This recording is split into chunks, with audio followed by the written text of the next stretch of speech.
Good morning. The Schiller Institute Historic Conference occurs on this coming weekend, May 24th and 25th.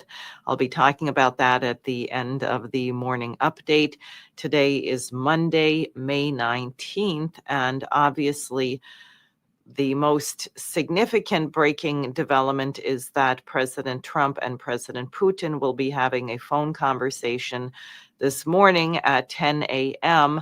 following the talks between Russian and Ukrainian delegations in Istanbul, which did occur last week. The news media is characterizing them as a failure. I would not do that. I think that Russia and Ukraine thus far have completely irreconcilable positions as long as Ukraine keeps insisting on a 30-day ceasefire and refusing to address what Russia calls the root causes. But that is exactly why President Trump can help to move this along, both by pressuring Ukraine and the ridiculous warmongers of the European Union, particularly the British, French, and Germans, who are trying to prepare for a war with Russia. Not really. What they're trying to do is figure out how to print hundreds of billions of euros to keep on propping up a bankrupt system.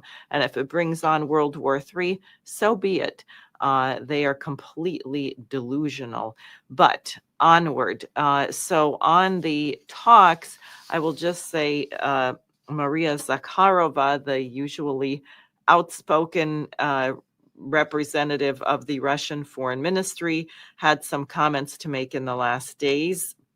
She responded to the remarks by the Ukrainian Foreign Minister, Andrei Sybiga, who said, quote, "If we put aside all the Russian nonsense, pseudo-historical statements, provocations, and so on, the bottom line is this. We managed to agree on the return of 1,000 of our people. These are 1,000 happy families. Even for this reason alone, all this makes sense," unquote. Zakharova said in response, all of this was proposed by Russia. By the way, the meeting itself was proposed by President Putin. She said by its president and implemented by a delegation authorized by the head of state, which Zelensky mocked for a day. She also noted that if all the insults are put aside, Sybiga essentially acknowledged, quote, the Russian propositions have a certain sense. The main thing is that the citizens of Ukraine should not allow the NATO advisors to lead them off the true path of settlement into the ravine of other people's interests again, unquote. And that really is the key, because it has not been in the interest of Ukraine to serve as a proxy for the delusional Western policy of the destruction of Russia, which was perhaps least eloquently but most obviously expressed by our former President Joe Biden, who, by the way, has just been diagnosed with a fast-moving prostate cancer, which has supposedly already spread. I'm sorry to hear about that and sorry for his family. And I will not speculate on anything else that this may have to do with, but he certainly was an incompetent president, and the Democratic Party knew that the entire time and tried to pretend that he made sense. And frankly, anyone who went along with that has no business being in office. Now, otherwise, extremely important, as people are aware, Tulsi Gbbard, Director of National Intelligence, has really made some very strong statements condemning the former FBI director, James Comey, who posted on Instagram and then removed it, a beach photograph showing stones placed in the configuration 8647, 47 being President 47, Donald Trump, 86 being mafia language for 8 miles away, 6 feet under. To someone like Comey, this would be well known. It is absolutely an assassination threat. Tulsi Gabbard said correctly when Jesse Waters asked her, do you think he should be behind bars? She said yes. On Friday, Comey had a 3-hour interview with the Secret Service.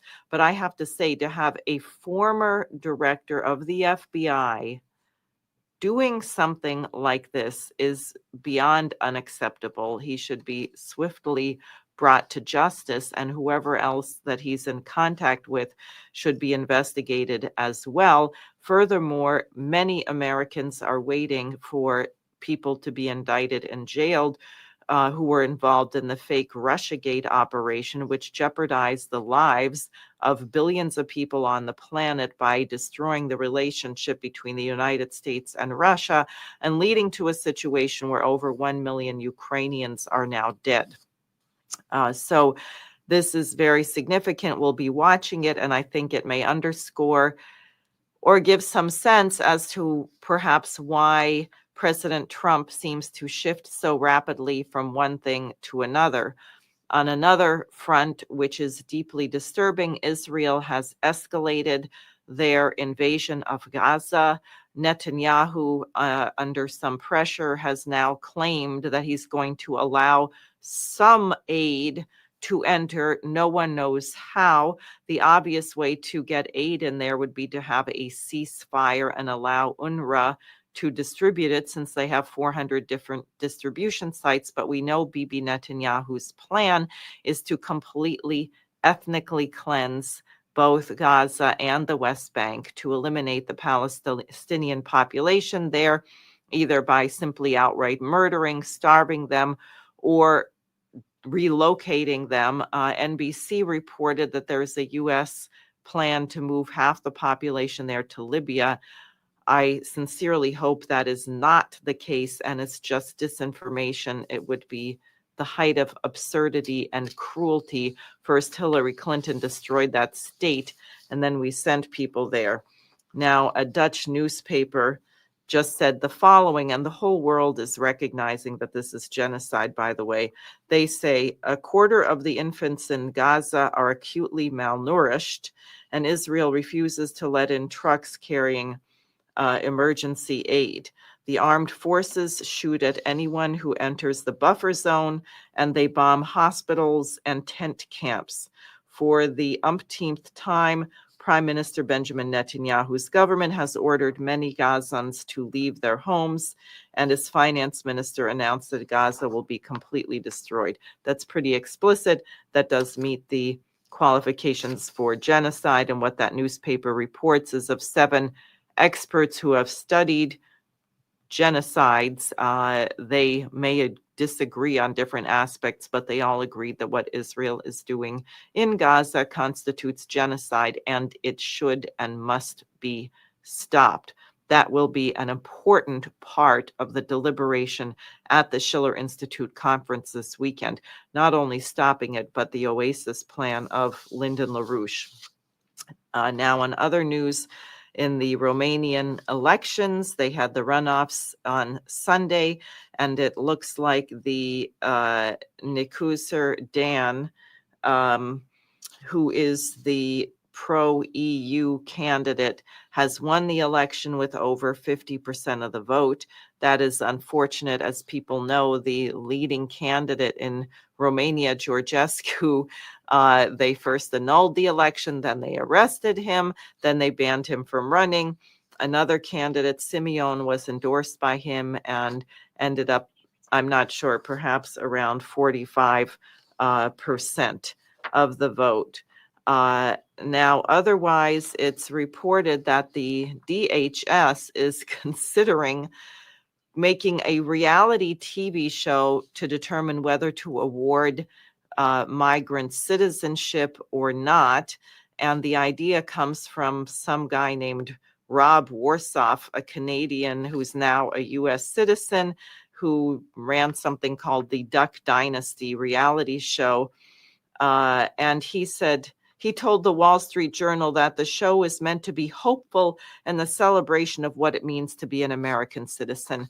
I think this is absolutely disgusting. We don't want bread and circuses. We don't want to throw desperate people into a coliseum and make them compete. If they are deserving, they should be able to become citizens. Many people are very disturbed that it is not merely criminals who are now being expelled from the United States, but that ICE agents are rounding up people who have not committed crimes, who have been here for 15 years, who are working, who have families, and putting them in detention centers and attempting to deport them.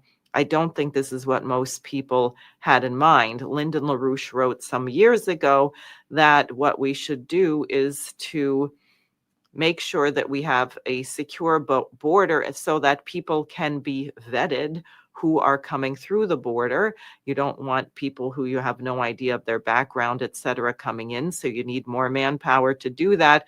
People who are here already working productive jobs need a path to citizenship. They need a path to equal wages so that they are not undercutting our workforce. And people who commit crimes who are not here legally should be deported. I think that's fairly clear. It makes sense. And if we were building the kind of infrastructure, great projects that are needed, we would discover that actually we are very short of the workforce that we need. And that's both on terms of education and willingness to work hard. So finally, now let me just go to the conference, which is tremendously exciting. And I'm going to just share with you what is going to be discussed this weekend. So here you see the first panel, Saturday morning, 10 a.m., Strategic Challenges and the Emerging New Order. It will be opened by a Bach Prelude and Fugue. Helga Zepp-LaRouche will be speaking via live video from Germany. Her Excellency Naledi Pandor, also by video from South Africa, the former foreign minister. Professor Dimitri Trenin, who is this academic supervisor of the Institute of World Military Economy. He is very significant in Russia. Professor Zhang Weiwei, professor of the international relations at Fudan University in China. His Excellency Donald Ramotar, who's the former president of Guyana. Ambassador Jack Matlock, very prominent former U.S. ambassador to the Soviet Union. He was a witness to the promise that NATO was not going to expand. Ambassador Chas Freeman, former U.S. Assistant Secretary of Development for International Security Affairs. He was the translator for President Nixon when he opened up China. Ray McGovern, former senior analyst of the CIA, Veteran Intelligence Professionals for Sanity, and Scott Ritter, former U.S. Marine Intelligence and UN Weapons Inspector, and also expert on U.S.-Russia relations due to his work as one of the inspectors of the Soviet implementation of the reduction of INF treaty, the reduction of nuclear missiles. And second panel, Saturday, the beauty of the diversity of cultures. And this will be opened by a short performance of a small section of the Schiller Institute chorus, the Bach Jesu meine Freude, and a very important piece by Lyndon LaRouche. The keynotes will be given by Megan de Broot and Helga Zepp-LaRouche, and also there will be comments from Elvira Green, a former soloist with the New York Metropolitan Opera, wonderful mezzo-soprano. And then we will have musicians from around the world singing the music of Albania, Iran, Russia, China, and of course the great classics, Mozart, and then later more Mozart and also Brahms. So that's going to be an incredible panel.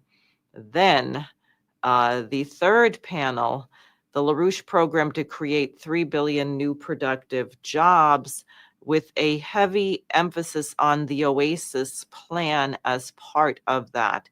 The moderator is Anastasia Battle, who many of you know. Harley Schlanger is giving the keynote address. This will feature Jason Ross, a video from Russian economist Sergei Glaziev, who was, in a sense, a student and collaborator of LaRouche, an expert in great projects of water management, civil engineer William DiOrio, Bob Baker, a farmer. There'll be a whole segment of farm leaders, and Michele Geraci, who is the former Undersecretary of State in the Ministry of Economic Development for Italy. So that's the first day, completely incredible. Then the second day, hold on a second. Here we go.